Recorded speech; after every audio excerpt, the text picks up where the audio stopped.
অবশেষে মিঠিকে দেখতে এসে মিঠিকে পছন্দ করে ফেললো কৃষাণুর পরিবার। এমনটাই দেখতে পারবেন আগামী পর্বে। বিস্তারিত জানতে চ্যানেলটিকে সাবস্ক্রাইব করে দেখতে থাকুন। কৃষাণু সকলের সামনে রেগে গিয়ে বলে, আমি এই বাড়ি ছেড়ে চলে যাচ্ছি, কিন্তু আপনারা আমাকে এখন পর্যন্ত কোনো উত্তর দিলেন না যে আমার পরিবারকে নিয়ে কালকে এই বাড়িতে আসবো কিনা। কালকে বন্ধের দিন, সকলের ছুটির দিন, আমি চাচ্ছিলাম সকলেই মিলে একটু আনন্দ করব, কথাবার্তা বলবো, এছাড়া তো আর কিছুই না। আপনারা তো দেখছি আমাকে দূরে ঠেলে দিচ্ছে। কৃষাণুর মুখের দিকে তাকিয়ে কমলিনী এবং নতুন দুজনেই হ্যাঁ করে দেয়। আর কৃষাণু বাড়ি থেকে চলে যায় এবং বলে, তাহলে আমি কালকে আমার পরিবারকে নিয়ে এই বাড়িতে আসবো। অন্যদিকে মিঠিল তখন কমলিনীকে বলে, কাকিমা এটা তুমি কি করলে? কৃষাণুকে কেন তুমি এখন বললে তার পরিবার নিয়ে আসার জন্য? এখন যদি মিঠিকে তারা দেখে পছন্দ না করে, আবার যদি মিঠির কোনো অঘটন ঘটে তাদের সামনে, তখন তারা কি ভাববে? তুমি কি একবার ভেবে দেখেছো? কমলিনী তখন বলে, আমি কি করব মিঠিল মা, আমি কিছু বুঝতে পারছি না। কৃষাণু আমাদেরকে ভুল বুঝতে শুরু করে দিয়েছে, আমাদেরকে সন্দেহ করা শুরু করে দিয়েছে। এখন তাকে যদি আমরা না করে দেই যে তুমি আসতে পারবে না, তাহলে সে কষ্ট পাবে, আর সেটা তো আমি কোনোভাবে করতে পারবো না।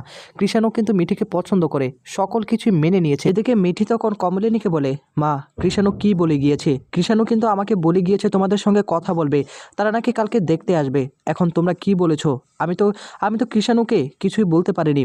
কৃষাণু না আমাকে সন্দেহ করা শুরু করে দিয়েছে। আমার কেন জানি মনে হচ্ছে আমি বড় একটা অপরাধ করে ফেলছি কৃষাণুকে না জানিয়ে। এই বিষয়টা কৃষাণুকে জানানো দরকার। তখনই আবার কমলিনী বলে, আমি ঠিক বুঝতে পারছি না, কৃষাণুকে আমরা হ্যাক করে দিয়েছি, কেননা কৃষাণু আমাদের উপর নানা চার্জ করছিল। কৃষাণু আমাদেরকে ভুল বুঝছিল, কিন্তু আমরা কিচ্ছু করতে পারছি না। পরের দিন সকালবেলা দেখা যাবে সকলে নিচে বসে থাকে, আর তখনই কমলিনীও সেখানে চলে আসে, বুবলাইও সেখানে চলে আসে। বুবলাই এসে বলে, কী ব্যাপার, সকলে এখানে দাঁড়িয়ে রয়েছো? কমলিনী তখন বলে, তোকে তো সবটা বলাই হয়নি। আসলে কৃষাণুর পরিবার আজকে মিঠিকে দেখতে আসবে, আর সেজন্যই আর কি একটু বন্দোবস্ত করতে হবে, সেজন্য আমরা কথাবার্তা বলছিলাম আর কি। আমরা তো চাচ্ছিলাম না এত তাড়াতাড়ি মিঠির বিয়েটা দিয়ে দে, তাকে তো দেখতে আসবে। এদিকে তখনই আবার বর্ষা বলে, মামুনি যা হবার তা তো হবেই। এখানে মিঠি তো কৃষাণুকে পছন্দ করে, কৃষাণু মিঠিকে পছন্দ করে, এখন যদি বিয়েটা হয়ে যায় তাহলে তো ভালোই হবে। তোমরা কেন শুধু শুধু আপত্তি করছো সেটাই বুঝতে পারছি না। বুবলে তখন বলে, হ্যাঁ মা, আমার তো একই প্রশ্ন, তোমরা কি কোনোভাবে আপত্তি করছো কৃষাণুর সঙ্গে মিঠির বিষয়টা নিয়ে? এটা কিন্তু আমি কোনোভাবে মানবো না, কেননা দুজন দুজনাকে পছন্দ করে এখন কিন্তু উল্টাপাল্টা কোনো কিছু করতে পারবে না। আমিও চাচ্ছি যত তাড়াতাড়ি সম্ভব এই কাজটাকে শেষ করে ফেলার। এদিকে নতুন তখন বলে, আচ্ছা যাই হোক, একটু পরেই তারা আসবে, আমাদেরকে বন্দোবস্ত করতে হবে, মিঠিকে একটু সাজিয়ে গুছিয়ে রাখতে হবে, তা না হলে আবার কি না কি মনে করে। এদিকে তখনই কমলিনী বর্ষার দিকে তাকিয়ে বলে, তা বর্ষা তুমি যাও না, মিঠিকে একটু সাজিয়ে গুজিয়ে নিয়ে আসো।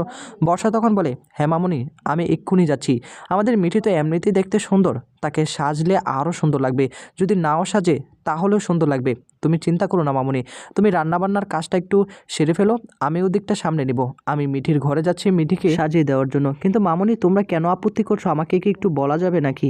মানে আমি বুঝতে পারছি না, তোমরা তো এই বিয়েটা নিয়ে ওদের আগ্রহ ছিল, হঠাৎ করে কী এমন হয়ে গেল যে তোমরা এতটা এতটা দেরি করতে চাচ্ছ? বন্ধুরা, তোমরা কি চাও মিঠি এবং কৃষাণুর বিয়েটা তাড়াতাড়ি হোক, নাকি সত্যিটা জানতে পারুক?